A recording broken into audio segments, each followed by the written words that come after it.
उनको चिंता करने का विषय है कि राजभर समाज का वोट उनके पास न जाकर क्यों बटा। लीलावती राजभर एक निर्दल उम्मीदवार को 45,000 वोट कहाँ से मिले। ईमानदारी से गठबंधन के साथ अगर रहना है तो थोड़ा अपने भाषा पर, अपने व्यवहार पर थोड़ा उनको कंट्रोल रखना चाहिए। हमारी कोई ऐसी मंशा नहीं है, हम लोग एनडीए गठबंधन में हैं और रहेंगे। बड़े बुजुर्गों ने सही कहा है, कम बोलो और जब भी जुबान खोलो नाप तोल कर बोलो। ओपी राजभर को शायद बचपन का ये सबक याद नहीं है, इसलिए माइक पकड़ते ही बड़बोलेपन में कुछ ऐसा बोल जाते हैं कि खुद ही फंस जाते हैं। समीक्षा बैठक के दौरान भी कुछ ऐसा ही कह दिया कि अब सफाई देनी पड़ रही है। दरअसल ओम प्रकाश राजभर घोसी उपचुनाव में बेटे को मिली हार की समीक्षा कर रहे थे। इसी दौरान बोलते बोलते जुबान पर योगी और मोदी का नाम आ गया और बोल बैठे कि जनता ने योगी और मोदी को नकार दिया है। हमारी पार्टी ईमानदारी से जहां जो लड़ा उसको वोट दिया और गठबंधन के तमाम पार्टियों के नेता गठबंधन धर्म निभाना नहीं जानते, धर्म नहीं जानते। एक नेता का निर्देश हमारे हुआ, हम लोगों ने अक्षरशः उसका पालन किया और मोदी जी को नकार दिया, योगी जी को नकार दिया। इसके पीछे मंशा जो भी रही हो वो कौन देखता है। जिस तरह कमान से तीर निकलकर वापस नहीं आता, उसी तरह जबान से निकले बोल भी वापस नहीं होते। इसलिए अब सफाई के बाद भी इनके बयान पर बवाल मचा है। बात निकली है तो फिर दूर तलक पहुंची है। सुनिए अनिल राजभर अब ओपी राजभर से क्या सवाल कर रहे हैं।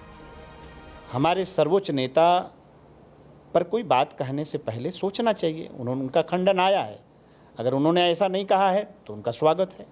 अगर कहा है तो मैं कहूँगा कि एक बार चिंतन करें। भारतीय जनता पार्टी का एक एक वोट उनके बेटा को मिला है।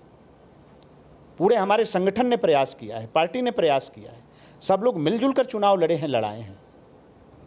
लेकिन उनको चिंता करने का विषय है कि राजभर समाज का वोट उनके पास न जाकर क्यों बटा। लीलावती राजभर एक निर्दल उम्मीदवार को 45,000 वोट कहाँ से मिल गया।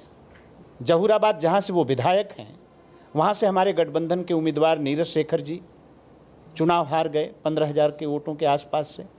ये कैसे हुआ, ये सोचना चाहिए। तो फिर से अपने कार्यकर्ताओं को गुमराह करना, समाज को गुमराह करना, ये कहीं से उचित नहीं है।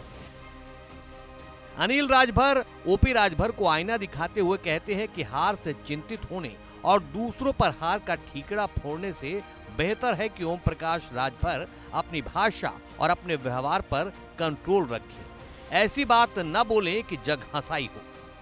उनको सलाह यही देंगे कि ईमानदारी से गठबंधन के साथ अगर रहना है तो थोड़ा अपने भाषा पर, अपने व्यवहार पर थोड़ा उनको कंट्रोल रखना चाहिए। कोई हल्की बात नहीं कहनी चाहिए जिससे जग हंसाई हो। अब ये बात सामने आ गई ना कि भाजपा ने तो एक एक वोट दिया। आप स्वयं देखिए आपसे कहाँ गलती हुई कि एक निर्दल उम्मीदवार को 45,000 वोट मिल गया।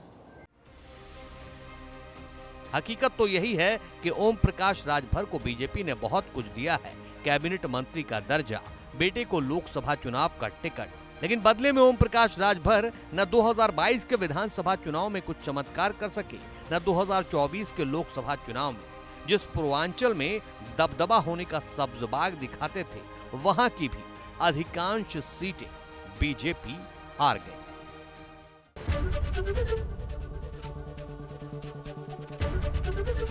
एबीपी गंगा, खबर आपकी, जुबान आपकी।